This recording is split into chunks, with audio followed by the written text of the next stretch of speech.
Hi ಎಲ್ಲರಿಗೂ. ನೋಡಿ ಇವತ್ತು ನಾನು 1 kg ಸಿಗಡಿ ತಂದಿದ್ದೀನಿ. ಇದು ಸಾಧಾರಣ ಮೀಡಿಯಂ ಸೈಜ್ ಇದು ಸಿಗಡಿ. ಆಲ್ರೆಡಿ ಕ್ಲೀನ್ ಮಾಡಿ ಇಟ್ಟಿದ್ದೀನಿ. ಇದರದ್ದು ನಾನು ಇವತ್ತು ಪ್ರಾನ್ಸ್ ಗ್ರೀನ್ ರೋಸ್ಟ್ ಅನ್ನ ಮಾಡ್ತಾ ಇದ್ದೀನಿ. ಬನ್ನಿ ಇದನ್ನ ಯಾವ ರೀತಿ ಮಾಡೋದು ಅಂತ ನೋಡುವ. ಅದಕ್ಕಿಂತ ಮುಂಚೆ ನನ್ನ ರೆಸಿಪೀಸ್ ಎಲ್ಲ ನಿಮ್ಗೆ ಇಷ್ಟ ಆಗ್ತಾ ಇದೆ, ವಿಡಿಯೋಗೊಂದು ಲೈಕ್ ಕೊಡಿ. ಹಾಗೆ ವಿಡಿಯೋವನ್ನ ಫ್ರೆಂಡ್ಸ್ ಜೊತೆ ಫ್ಯಾಮಿಲಿ ಜೊತೆ ಎಲ್ಲ ಶೇರ್ ಮಾಡಿ.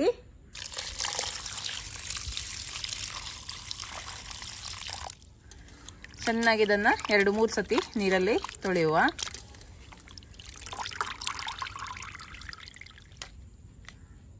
ಈಗ ಇದನ್ನ ಮ್ಯಾರಿನೇಟ್ ಮಾಡುವ. 2 ಚಮಚದಷ್ಟು ಶುಂಠಿ ಬೆಳ್ಳುಳ್ಳಿ ಪೇಸ್ಟ್ ಅನ್ನು ಹಾಕ್ತಾ ಇದ್ದೀನಿ. ಹಾಗೆ 1 ಟೇಬಲ್ ಚಮಚದಷ್ಟು ಅಚ್ಚಕಾರದ ಪುಡಿ, ಅರ್ಧ ಚಮಚದಷ್ಟು ಅರಿಶಿಣದ ಪುಡಿ, ರುಚಿಗೆ ತಕ್ಕಷ್ಟು ಉಪ್ಪು.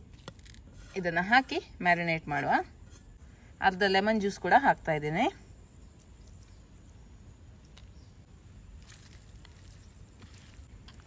ನೋಡಿ ಒಳ್ಳೆ ರೀತಿಯಲ್ಲಿ ಇದನ್ನ ಕೋಟ್ ಮಾಡಿದ್ದೀನಿ.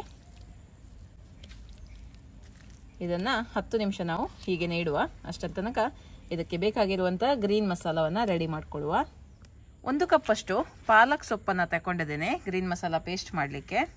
ಹಾಗೆ 1 ಕಪ್ ಅಷ್ಟು ಕೊತ್ತಂಬರಿ ಸೊಪ್ಪನ್ನ ಕೂಡ ತಗೊಂಡಿದ್ದೇನೆ. 1/4 ಕಪ್ ಅಷ್ಟು ಪುದೀನ ಸೊಪ್ಪನ್ನ ಕೂಡ ಹಾಕ್ತಾ ಇದ್ದೇನೆ. ಖಾರಕ್ಕೆ ನಾನಿವತ್ತು 6 ಹಸಿಮೆಣಸಿನಕಾಯಿಯನ್ನು ತಗೊಂಡಿದ್ದೇನೆ. ನೀವು ಜಾಸ್ತಿ ಬೇಕಿದ್ರೆ ಜಾಸ್ತಿ ಹಾಕ್ಕೊಳ್ಬಹುದು. ಬೇಕಿದ್ರೆ 1 ಚಮಚದಷ್ಟು ಪೆಪ್ಪರ್ ಅನ್ನ ಕೂಡ ಹಾಕ್ಕೊಳ್ಬಹುದು. ಇದಕ್ಕೆ ನಾನು 1 ಚಮಚದಷ್ಟು ಜೀರಿಗೆಯನ್ನು ಹಾಕ್ತಾ ಇದ್ದೀನಿ. 8 ಎಸಳು ಬೆಳ್ಳುಳ್ಳಿಯನ್ನು ಹಾಕ್ತಾ ಇದ್ದೀನಿ. 1 ಕೈ ಮುಷ್ಟಿಯಷ್ಟು ಬಾದಾಮನ್ನು ಹಾಕ್ತಾ ಇದ್ದೀನಿ. ನೀವು ಬೇಕಿದ್ರೆ ಗೋಡಂಬಿಯನ್ನು ಕೂಡ ಹಾಕ್ಕೊಳ್ಬಹುದು. ಈಗ ಇದನ್ನ ನೈಸ್ ಆಗಿ ರುಬ್ಬಿದಲ್ತೇನೆ. ರುಬ್ಬುವಾಗ ಆದಷ್ಟು ಕಡಿಮೆ ನೀರನ್ನ ಹಾಕಿಕೊಳ್ಳಿ. ಸ್ವಲ್ಪ ತೆಂಗಿನೆಣ್ಣೆ 2 ಟೇಬಲ್ ಚಮಚದಷ್ಟು.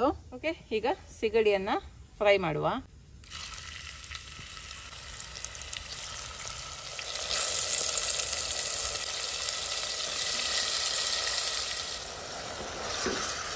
ಚೆನ್ನಾಗಿ ಇದನ್ನ ಫ್ರೈ ಮಾಡ್ಕೊಳ್ಳಿ. ಇದರ ನೀರೆಲ್ಲ ಬಿಟ್ಕೊಂಡು ಬರಬೇಕು. ಅಷ್ಟರ ತನಕ ಇದನ್ನ ಫ್ರೈ ಮಾಡಿದ್ರೆ ಆಯ್ತು.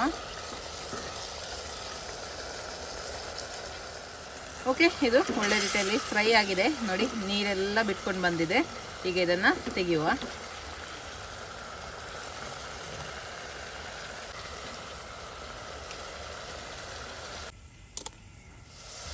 ಓಕೆ, ಈಗ ಇದಕ್ಕೆ ನಾನು 1 ಈರುಳ್ಳಿಯನ್ನು ಹಾಕ್ತಾ ಇದ್ದೇನೆ.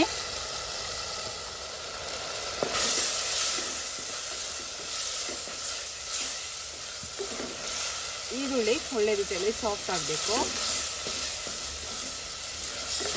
ಓಕೆ, ಈಗ ರುಬ್ಬಿರುವಂತ ಗ್ರೀನ್ ಮಸಾಲಾನ ಹಾಕಿಕೊಳ್ಳುವ.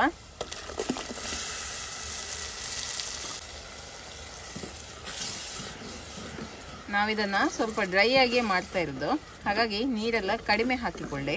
ನಿಮಗೆ ಗ್ರೇವಿ ಟೈಪ್ ಬೇಕಿದ್ರೆ ನೀರು ಸ್ವಲ್ಪ ಜಾಸ್ತಿ ಹಾಕ್ಕೊಳ್ಬೋದು, ಅಂದರೆ ರೋಸ್ಟ್ ಮಾಡೋದಲ್ಲ. ಹಾಗಾಗಿ ಆದಷ್ಟು ನೀರನ್ನು ಕಡಿಮೆ ಹಾಕಿಕೊಳ್ಳಿ.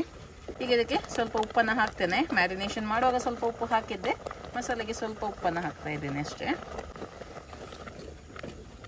ನಿಮಗೆ ಬೇಕಿದ್ರೆ ನೀವು ಇದನ್ನ ತುಪ್ಪದಲ್ಲಿ ಕೂಡ ಮಾಡ್ಬೋದು. ತುಪ್ಪದಲ್ಲಿ ಮಾಡಿದ್ರೆ ಗೀ ರೋಸ್ಟ್ ಆಗುತ್ತೆ ಅಷ್ಟೇ. ನಾನು ಮಾತ್ರ ಇವತ್ತು ತೆಂಗಿನ ಎಣ್ಣೆಯಲ್ಲಿ ಮಾಡ್ತಾ ಇದ್ದೀನಿ. ಈಗ ಸಿಗಡಿಯನ್ನು ಹಾಕುವ.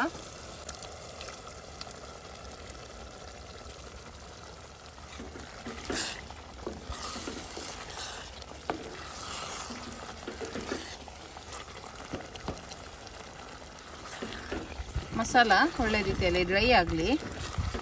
ಇದಕ್ಕೆ ಲೆಮನ್ ಜ್ಯೂಸನ್ನು ಹಾಕ್ತಾ ಇದ್ದೀನಿ ನಾನು.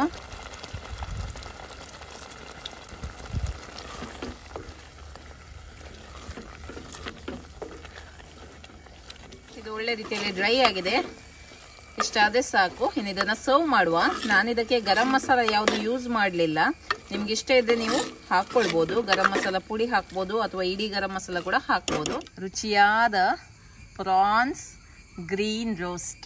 ಓಕೆ, ಸೂಪರ್ ಆಗಿರುವಂಥ ಗ್ರೀನ್ ಪ್ರಾನ್ಸ್ ರೋಸ್ಟ್ ರೆಡಿ ಆಗಿದೆ. ಸೊ ಯಾವಾಗಲೂ ನಾವು ಕೆಂಪು ಮಸಾಲದ್ದೇ ಮಾಡೋದಲ್ವಾ, ಈ ಥರ ಒಮ್ಮೆ ಗ್ರೀನ್ ಇದು ಮಾಡಿ ನೋಡಿ, ತುಂಬ ಒಳ್ಳೇದಾಗ್ತದೆ. ಜಸ್ಟ್ ಒಂದು ಟೇಸ್ಟ್ ಮಾಡಿ ಹೇಳ್ತೇನೆ. ಫಸ್ಟಿಗೆ ಮಸಾಲೆನ ಟೇಸ್ಟ್ ಮಾಡುವ.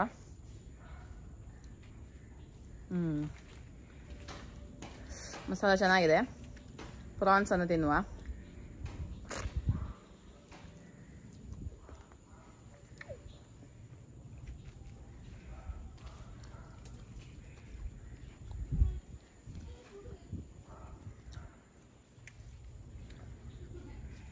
ತುಂಬ ಚೆನ್ನಾಗಿದೆ.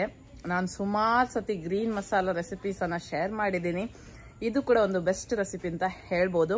ಇದನ್ನ ಕೂಡ ಖಂಡಿತವಾಗ್ಲೂ ನೀವು ಟ್ರೈ ಮಾಡಿ, ನಿಮ್ಗೆಲ್ಲರಿಗೂ ಇಷ್ಟ ಆಗುತ್ತೆ, ಎಲ್ಲರೂ ನಿಮ್ಮನ್ನು ಹೊಗಳ್ತಾರೆ, ಅಷ್ಟೊಂದು ಚೆನ್ನಾಗಿ ಬಂದಿದೆ ಇದು. ಓಕೆ, ಮುಂದಿನ ವಿಡಿಯೋದಲ್ಲಿ ಸಿಗ್ತೀನಿ, ಅಲ್ಲಿ ತನಕ ಬಾಯ್.